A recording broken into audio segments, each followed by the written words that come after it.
派林小江给您看一下，这个是淤泥固化搅拌头，这是搅拌头的搅拌器。这个搅拌器啊是用在软土固化、污泥固化上面的。它可以让就是有淤泥的地方，在1天之内能走人，3天能走车，30天以上能建筑，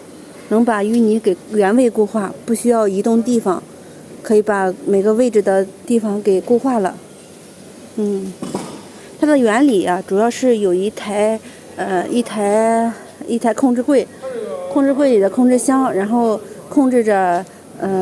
把石灰和一些泥煤灰等，然后通过这个管道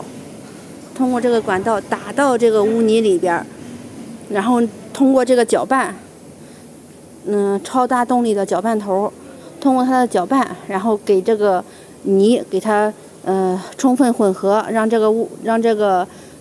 料和这个泥浆充分混合以后就可以给它固化了。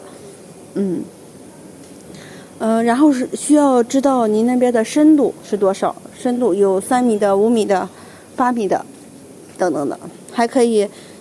一般是装在挖掘机上，20吨以上的挖掘机上能装挖掘机上，然后就能给它固化了。这是一个打料的一个输送筒。大家可以看一下啊，这是搅拌器的整体。需要设备跟我联系啊，派林小江给您拍摄讲解。